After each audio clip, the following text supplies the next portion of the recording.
एक समय की बात है। एक घने जंगल में मंगरू नाम का एक सियार रहता था।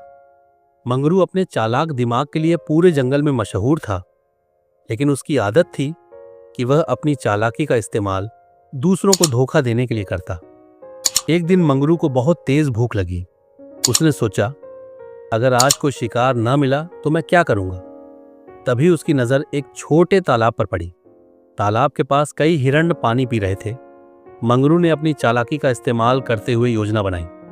अगर मैं सीधे हमला करूंगा तो हिरण भाग जाएंगे, उसने सोचा।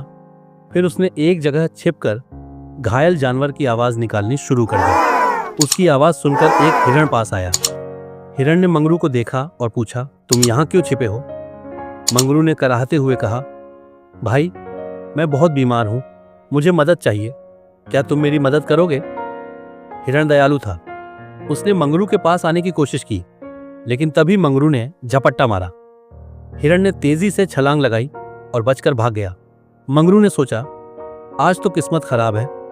मंगरू भूखा था, लेकिन उसने हार नहीं मानी। उसने अगले शिकार की योजना बनाई। उसने जंगल के जानवरों के बीच एक अफवाह फैला दी कि जंगल के राजा शेर ने उसे अपना मंत्री बनाया है। सभी जानवर डर गए। अगर मंगरू अब शेर का मंत्री है तो हमें उसकी बात माननी होगी, सभी ने सोचा। मंगरू ने जानवरों से कहा, मुझे हर दिन एक जानवर का भोजन चाहिए, यह आदेश राजा का है। कई दिनों तक जानवर मंगरू के डर से उसे भोजन लाकर देते रहे, लेकिन एक दिन एक चालाक बंदर ने सोचा, मंगरू झूठ बोल रहा है, हमें सच्चाई का पता लगाना होगा। बंदर शेर के पास गया और मंगरू की चालाकी के बारे में बताया। शेर को बहुत गुस्सा आया।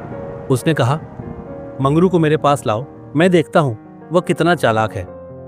अगले दिन सभी जानवर मिलकर मंगरू के पास गए।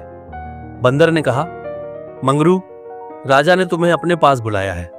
मंगरू डर गया, लेकिन उसने सोचा, मैं अपनी चालाकी से शेर को भी मना लूंगा। जब मंगरू शेर के पास पहुंचा तो शेर ने गरजते हुए कहा, तुमने मेरी झूठी बात फैलाकर जंगल के जानवरों को क्यों डराया? मंगरू कांपने लगा। उसने माफी मांगी और कहा, मैं भूखा था, इसलिए मैंने यह सब किया, कृपया मुझे माफ कर दें। निष्कर्ष, मंगरू का सबक। शेर ने मंगरू को सजा दी और जंगल के सभी जानवरों से कहा, अब से कोई भी मंगरू की बातों में नहीं आएगा। मंगरू ने अपनी गलती स्वीकार की और वादा किया कि वह अब चालाकी का इस्तेमाल धोखा देने के लिए नहीं करेगा। उस दिन के बाद मंगरू एक ईमानदार सियार बन गया। उसने सीख लिया कि चालाकी का इस्तेमाल दूसरों की मदद करने के लिए करना चाहिए, न कि उन्हें नुकसान पहुंचाने के लिए। सीख, झूठ और धोखे से मिली जीत स्थायी नहीं होती। सच्चाई और ईमानदारी ही सबसे बड़ा गुण है।